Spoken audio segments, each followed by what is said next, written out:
Hello students, हम अपने कर रहे हैं जीके। उसमें वैसे मैंने आपको क्वेश्चन कुछ रिपीट करवा दिए थे, ताकि फिर भी एक बार और अपने देख लेते हैं। देखो, मानव द्वारा सबसे पहले किस धातु का उपयोग किया गया। मैंने पहले आपको बताया था कि सबसे पहले किस धातु का उपयोग किया गया, यानी सबसे पहले किस धातु के अपने क्या यूज करते हैं, तार। और तार से हो गया तांबा। ठीक है, आगे तो दूसरा क्वेश्चन है, भारत में वह प्राचीनतम स्थान जहाँ स्टेडियम के अवशेष मिले हैं।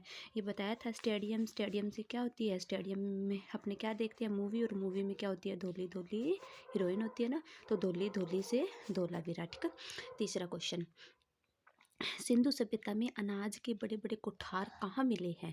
तो कहाँ मिले हैं अनाज के कोठार कौन बनाएगा, अनाज स्टोर कौन करेगा, मोहन। तो कहाँ मिले हैं, मोहनजोदड़ो में।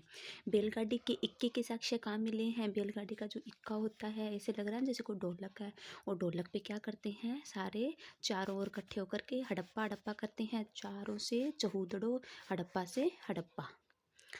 सरसों के साक्ष्य सिंधु स्थलों में से किन स्थानों पर मिले हैं। सरसों कैसी होती है, सरसों होती है काली काली, और काली से कालीबंगा। सिंधु सभ्यता में किस धातु की नृत्य करती हुई महिला की मूर्ति प्राप्त हुई है।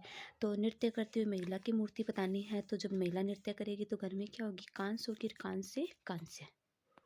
अब देखो नेक्स्ट क्वेश्चन है, मोहनजोदड़ो में मिला कुप्पड़दार बैल। पहले तो ये बताओ, कुप्पड़दार बैल है वो कौन सी सभ्यता से मिला है, मोहनजोदड़ो से। यानी बैल है, बैल को कौन लेके जाता है खेत में, मोहन लेके जाता है ना। तो कुप्पड़दार बैल है वो कौन सी सभ्यता से मिला है, मोहनजोदड़ो से।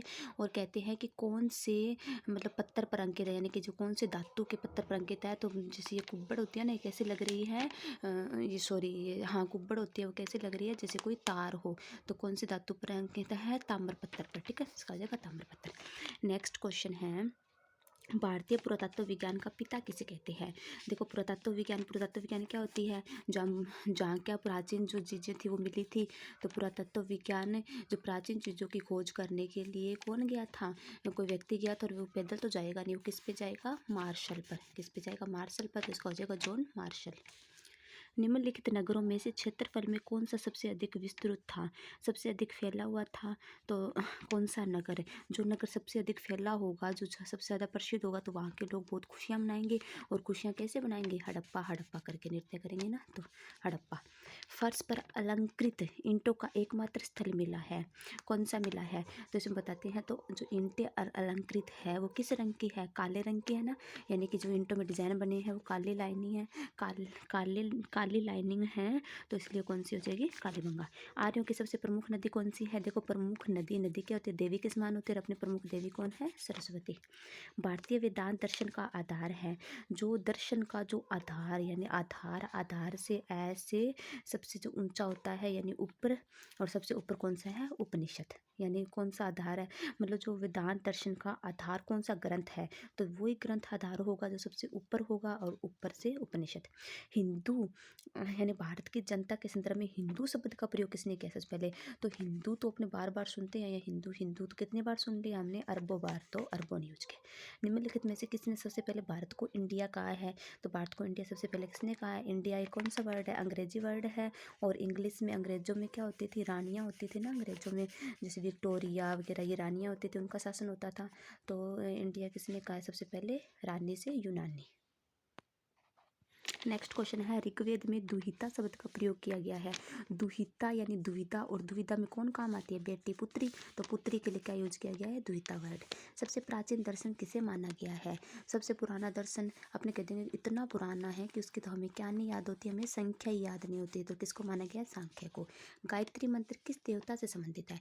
गायत्री मंत्र अपने पता है, गायत्री मंत्र की पहली लाइन में क्या होता है, ओम भूर भुवः स्वः।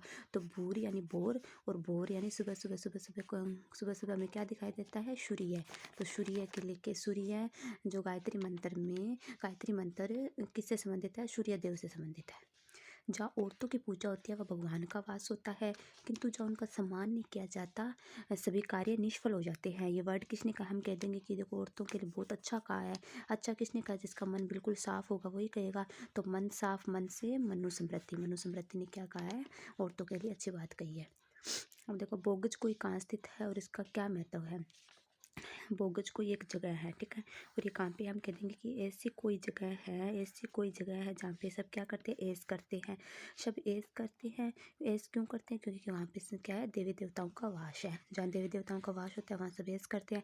तो बोगज कोई जगह है, वो एशिया के अंदर है। और क्यों फेमस है? क्यों? वहाँ देवी देवताओं के क्या है, नाम अंकित है। प्राचीन भारतीय ऐतिहासिक भूगोल में रत्नाकर नाम सूचक था। रत्नाकर किसका सूचक था? रत्नाकार यानी बहुत बड़ा आकार। और बहुत बड़ा आकार किसका होता है? महासागर का। और कौन से महासागर का? जो हिंदुस्तान में बहुत बड़ा हो, यानी कि हिंदुस्तान में सबसे बड़ा जो सागर है कौन सा है? हिंद महासागर, ठीक है। उसके लिए क्या कहा गया? रत्नाकर शब्द। नेक्स्ट है, किस संस्कृत साहित्य को आदि काव्य कहा जाता है? आदि का अर्थ, आदि का अपने को अर्थ क्या होता है? जिसका अंत ना हो, यानी अनंत वर्ड के लिए आदि यूज करते हैं। तो अनंत जिसका अंत ना हो, और किसका अंत नहीं होता है? राम नाम का कोई अंत नहीं है। राम नाम लेते जाओ, कोई अंत नहीं है। तो राम नाम से रामायण, रामायण को क्या कहा गया? आदि काव्य। निम्न में से कौन सी समस्या आर्थिक समस्या है? आर्थिक होती है, पैसों से संबंधित है। और कौन सी समस्या है पैसों से संबंधित? अपने पता ही आज के टाइम में कौन सी समस्या है? बेरोजगारी। हिंदू विधवा पुनर्विवाह अधिनियम कब पास किया गया था? देखो, हिंदू विधवा पुनर्विवाह अधिनियम है, जब देखो विधवाओं का दोबारा विवाह करना, यही है पुनर्विवाह। और विवाह में हम क्या ले खाते हैं? 56 प्रकार का भोजन हमें विवाह में मिलता है। अपने कह देंगे कि जब जहाँ विवाह होता है आपने कह देंगे, जैसे बागड़ी में कहते हैं ना कि 28 तो क्या मिलेगा? 28 56 प्रकार का भोजन मिलेगा। तो 28 से 18, 56 से 56, यानी हिंदू विधवा पुनर्विवाह अधिनियम 1856 में पारित किया गया, यानी 28 56 प्रकार का भोजन मिलेगा, ठीक है। आगे सारदा एक्ट किससे संबंधित है? अपने याद रख लेना, सारदा एक बच्ची है और उसका क्या हुआ है? बाल विवाह हुआ है, इसलिए सारदा किससे संबंधित है? बाल विवाह से। बाल विवाह अधिनियम कब पास किया गया? देखो, बाल विवाह होता है जो छोटे बच्चियों के विवाह कर देते हैं। अगर बाल विवाह नहीं करेंगे तो उनकी क्या होगी? उन्नति होगी। उनकी क्या होगी? उन्नति होगी। तो 1929 में। पति पत्नी और उनके आश्रित बच्चों से मिलकर क्या कहलाता है? उनको अपने पता है केंद्रीय परिवार कहते हैं, यानी कि जो पति पत्नी होते हैं उस पर डिपेंड बच्चे होते हैं। केंद्र कौन है? केंद्र पति पत्नी है, यानी केंद्र कौन है? माता पिता है, तो केंद्रीय परिवार कहलाएगा। 14 वर्ष से कम आयु के बच्चों को जोखिम भरे कार्य करने पर रोक किस अनुच्छेद में लगाएगी? तो अपने पता है कि इनको क्या नहीं करवाना, कि मतलब जो 14 साल से छोटे बच्चे हैं उनको अपने जोखिम भरे यानी कठिन काम नहीं कराना, उनको इस चीज़ काम कराना है जो उनकी चॉइस की हो, यानी उनकी चॉइस अपने पता है चॉइस का अर्थ क्या होता है? इच्छा। उनकी इच्छा से जो काम करेंगे वही करवाना है। तो 24 अनुच्छेद में ये कहा गया है। समाज उन व्यक्तियों का समूह है जो अंतःक्रिया द्वारा संबंधित है। यह वाक्य किसने कहा था? यानी इसने ये कहा था कि समाज में क्या होता है, भी उन व्यक्तियों को समझ उनके अंतःक्रिया यानी आपस में मेल से, आपस में क्या है? उनके मेल जोल से संबंधित है। तो मेल से सिमेल, आपस में मेल जोल से संबंधित है। तो मेल से सिमेल। किसने कहा था? सिमेल ने। कौन सी विशेषता समाज की है?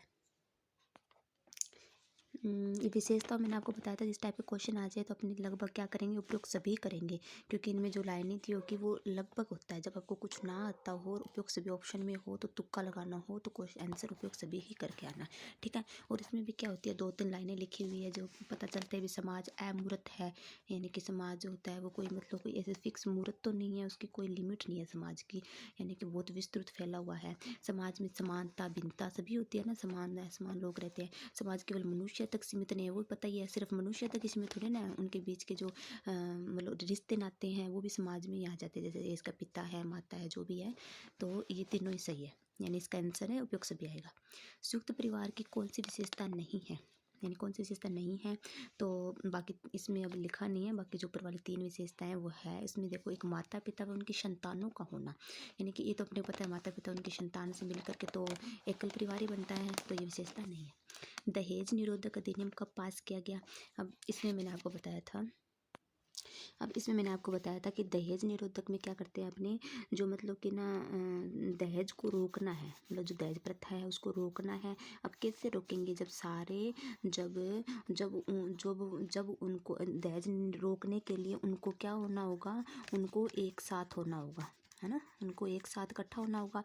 तो उनको से 19 से और एक साथ से 61 वर्ड से सुना एक साथ, तो उनको एक साथ होना होगा। 1961 में दहेज निरोधक अधिनियम पास किया गया। विधवा पुनर्विवाह के क्षेत्र में किसने महत्वपूर्ण कार्य किया? सबसे मतलब सबसे ज़्यादा इस व्यक्ति ने मतलब उस पर कार्य किया है जिससे ये अधिनियम बना। ठीक है, विधवा पुनर्विवाह। तो देखो पुनर्विवाह, विवाह के लिए अपने वैसे भी यूज करते हैं कि जो विवाह होता है या जोड़ियाँ होती है जो ऊपर से बन के आती है, ईश्वर के हाथ में होता है सब विवाह वगैरह ये। तो ये किसने कार्य किया है? ईश्वर चंद्र विद्यासागर ने। ठीक है, ईश्वर से ईश्वर चंद्र विद्यासागर। सती प्रथा निरोधक किसके प्रयासों से पारित हुआ? सती प्रथा में क्या होता है, मतलब सती प्रथा सबको पता है कि पहले प्राचीन काल में क्या होते, तो राजा महाराजा थे, उनकी मृत्यु हो जाती है या फिर वो जो मान लो युद्ध करते हुए वीरगति को प्राप्त हो जाते थे, तो उनकी जो रानियाँ थी उनके पीछे क्या होती थी, उनकी चिता में बैठ करके अपने आप को भी जला लेती थी। तो ये जो जला लेती है, ये क्या होती है? सती प्रथा है। अब देखो सती प्रथा अब इसको रोका गया था, मतलब इस पर नियम बन गया कि अब ये प्रथा नहीं चलेगी। तो ये किसने कहा था? जब कोई ऐसा, ये राजा महाराजा में होती थी ना, तो कोई ऐसा राजा आया था जो राम के समान था, भगवान के समान था, और उसने इस पर कार्य किया था। राम के समान राजा था जिसने बहुत अच्छा काम किया ये कि ये प्रथा नहीं चलनी चाहिए। हिंदू विधवा अधिनियम कब पास हुआ जिसके अंतर्गत बहुपत्निक विवाह प्रतिबंध? बहुपत्नी का अर्थ होता है कि पहले क्या होती, राजा महाराजा में एक से ज़्यादा पत्नी होती थी। तो ये कब पारित हुआ था? जिसमें इस पर रोक लग गया कि ऐसा नहीं होना चाहिए, भी एक राजा की एक ही पत्नी होनी चाहिए, एक ही रानी होनी चाहिए, क्योंकि बहुपत्नी होएगी तो अब उनकी एज की तो कमी मिलेगी। वो छोटी छोटी जो बच्चियाँ थी उनको भी उनके साथ भी विवाह कर लेते थे, तो उनका क्या हो जाता था, बचपन खराब हो जाता था। तो क्या होना चाहिए, उनका बचपन खराब नहीं होना चाहिए। ठीक है, इसलिए रोक लगा उनका 1900 और 55 से 55। ठीक है, 1955 में ये बहुपत्नी विवाह पर रोक लगाया गया था। अब देखो नेक्स्ट है 2011 में सबसे कम महिला साक्षरता किस राज्य में है? शिक्षा के मामले में अपन देखते हैं राजस्थान को तो हमेशा पीछे रखा जाता है। राजस्थान से तो अपने को यही फीलिंग आता है ना, दिल्ली वगैरह, और तो अपने कहेंगे कि साक्षरता, महिलाओं की साक्षरता के मामले में राजस्थान सबसे पीछे है। भारत में सबसे पहले गरीबी की रेखा का निर्धारण करने के लिए किसे आधार माना गया है? अब मैंने ये बताया था आपको, जैसे 2 क्वेश्चन है, एक तो सबसे पहले पूछ सकता है, इनमें कंफ्यूज मत होना, सबसे पहले पूछ सकता है, और इसी से रिलेटेड आगे वाला क्वेश्चन है जिसमें कहा गया है कि वर्तमान में, एक ये क्वेश्चन है। ठीक है, इसमें क्या कहा गया था कि वर्तमान में किसी आधार माना गया है। इन दोनों का मैंने बताया था कि अगर सबसे पहले आ जाए ना, तो सबसे पहले मतलब अपने ये कहेंगे कि पहले लोग ये मानते थे कि जिनके पास क्या है, केला नहीं है ना खाने को, वो गरीब है। ठीक है, पहले तो ये मानते थे केला नहीं है वो गरीब है, तो केला से कैलोरी को उदाहरण माना गया है। लेकिन वर्तमान की बात करें कि वर्तमान में निर्धारण किसके द्वारा किया जाता है, तो अपने ये कह देंगे कि वर्तमान में ये माना जाता है कि केले की तो बात छोड़ो, कि जिनके पास जलाने के लिए लकड़ी ही नहीं है, क्या नहीं है, आग जलाने के लिए लकड़ी नहीं है, खाना बनाने के लिए, वो गरीब है। तो वर्तमान में लकड़ वाला फॉर्मूला यूज किया जाता है। और पहले क्या माना जाता था, पहले ये माना जाता था कैलोरी को आधार माना जाता था। ठीक है, एक सामान्य व्यक्ति को प्रतिदिन अपने भोजन में कितने कैलोरी ऊर्जा की आवश्यकता होती है? तो अपने ये कह देंगे कि ये कह देंगे कि जैसे मान लो कितनी कैलोरी ऊर्जा, एक व्यक्ति में इतनी ऊर्जा तो होनी चाहिए कि वो अपने पैंट संभाल ले। ठीक है भाई, इतनी ऊर्जा होनी चाहिए कि कम से कम पैंट तो नहीं गिरनी चाहिए, वो तो संभल जाए। तो पैंट से 3500 कैलोरी ऊर्जा होनी चाहिए। ठीक है, वर्तमान में गरीबी ये हो ही गया, वर्तमान में लकड़ वाला फॉर्मूला, यानी कि लकड़ी कम से कम होनी चाहिए जलाने के लिए, इतना गरीब भी ना हो कि लकड़ी ना हो उसके पास, ये वर्तमान में। प्रति 5 वर्ष में गरीबी संबंधित तथ्यों का संकलन और प्रकाशन किसके द्वारा किया जाता है? मतलब हर साल में क्या होता है, हर साल नहीं, हर 5 वर्ष में क्या करते हैं, अपनी गरीबी रेट मतलब इसे डाटा निकालते हैं कि अपने देश में कितनी गरीबी है।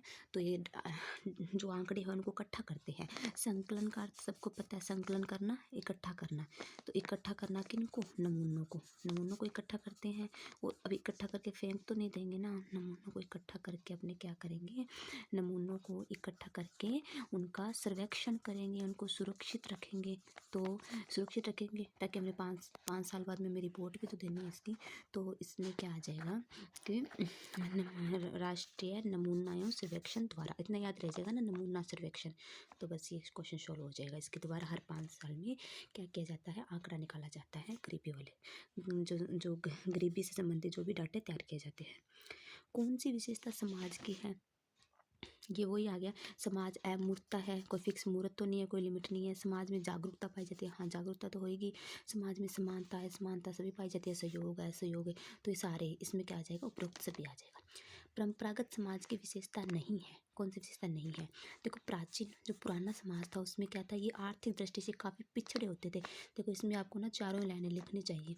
चलो कोई बात नहीं, इसमें क्या हो गया कि 3 तो वो सही है। और देखो पुराने समाज में क्या था कि जहाँ तक मुझे याद है इसमें ये था, एक तो वो था कि इनके अंदर क्या पाया जाता है, शिक्षा का प्रसार होता था। पता ही है, शिक्षा सिर्फ ये नहीं होती स्कूली शिक्षा, शिक्षा सिर्फ स्कूली शिक्षा नहीं है। शिक्षा के अंदर जैसे परिवार में भी तो हमें शिक्षा मिलती है ना, तो जितना मतलब पुराने टाइम में पता था ज़्यादा संयुक्त परिवार होते थे और उनमें क्या था, शिक्षा का प्रसार बहुत ज़्यादा होता था। ये ठीक है, जहाँ तक मुझे याद है, एक तो ये था, एक ये था कि वो लोग रिच होते थे, एक ये था कि वो लोग धनी होते थे, हाँ पैसे तो होते थे उनके पास, बहुत ज़्यादा ज़मीनें होती थी वगैरह, ठीक है, इस टाइप से थे। अब एक ये है कि आर्थिक दृष्टि से कभी पिछड़े तो नहीं होते थे ना, पैसे तो होते थे उनके पास, धन होता था। तो ये गलत, ये इसमें विशेषता नहीं है। ठीक है, नेक्स्ट क्वेश्चन है, समाज में प्रत्येक तथा प्रत्येक अंश के साथ उन संबंधों का संवेश रहता है जो मनुष्य में किसी सामाजिक प्राणी में एक दूसरे के साथ स्थापित के कथन किसका था? देखो इसमें मैंने बताया था कि जैसे देखो अब समाज में इसने कहा है कि समाज में सिर्फ व्यक्ति नहीं है, व्यक्ति व्यक्ति प्लस व्यक्ति प्लस क्या है, उनके संबंध भी आएंगे। तो यानी हम कह देंगे संबंध, संबंध में देखने लग जाएंगे तो बहुत सारे होते हैं, माता, इसका माता है, ये इसकी माता है, इसका पिता है, चाचा है, तो वो बहुत ज़्यादा बड़ी डिक्शनरी बन जाएगी, बहुत बड़ी क्या बन जाएगी, डिक्शनरी बन जाएगी। तो डिक्शनरी से गिडिक्स, डिक्शनरी से गिडिक्स, तो ये किसने कहा, ये किसने कथन दिया था, गिडिक्स ने। किसने समाज को एक संघ, एक संगठन, औपचारिक संबंधों का योग बताया है? किसने बताया? देखो एक संघ, फिर मान लो कोमा यहाँ पे एक संगठन, औपचारिक संबंध, ये 3 चीज़ें होगी। तो इससे अपने ये याद रख लेना कि इसमें क्या है, 3 है इसके, जो जो कथन दिया है वो 3 व्यक्ति हैं। ठीक है, अब 3 व्यक्ति में अपने ये कह देंगे कि 3 व्यक्ति में कह देंगे जो अपने पास जो डिक्शनरी है ना, जो डिक्शनरी है उसमें जो राइट जो पेज है ना, उनको कवर किया गया है। तो क्या आ जाएगा, डिक्शनरी से डिक्स, राइट से राइट, कवर से मेकावर, यानी डिक्शनरी में से राइट पेज को कवर किया गया। ठीक है, समाज शास्त्रीय दृष्टिकोण में समाज है, समाज से पता चल जाएगा, समाज से सामाजिक संबंध है। ठीक है, कौन सी विशेषता आदिम समाज की है? अब देखो आदिम समाज में, इसमें भी समाज में जो विशेषता, इस टाइप से क्वेश्चन आएगा उसमें मैंने पहले ही आपको बता दिया कि उपयुक्त सभी ही लगभग होगा, 90% आंसर उपयुक्त सभी होता है। ठीक है, तो इसमें भी उपयुक्त सभी होगा, यानी शिक्षा का निमन तथा ये वो वाली शिक्षा है, पढ़ाई वगैरह। एक शिक्षा का प्रसार आ जाए ना, उसमें तो सही होगा, क्योंकि शिक्षा प्रसार मतलब है एक दूसरे से शिक्षा पाना, ये है वो शिक्षा पढ़ाई, वो तो पता ही है। प्राचीन काल में इतना वो नहीं था, पंचायतों का नियंत्रण अधिक था, वो पता ही है, पंचायतें पहले ज़्यादा चलती थी ना गाँव में। टोटम का महत्व अधिक था, ये टोटम से याद रख लेना, इनके क्या है, टोटम क्या थे, उनके कुल देवता थे और इनको बहुत ज़्यादा मानते थे। तो इसका उपयोग सभी आंसर है। मेकावर व पेज ने समाज की कौन सी परिभाषा दी है? मेकावर व पेज ने। ठीक है, तो समाज में रीति रिवाज होते हैं, इसने कहा है समाज में अनेक समूह होते हैं, वर्ग होते हैं, सहयोग होता है।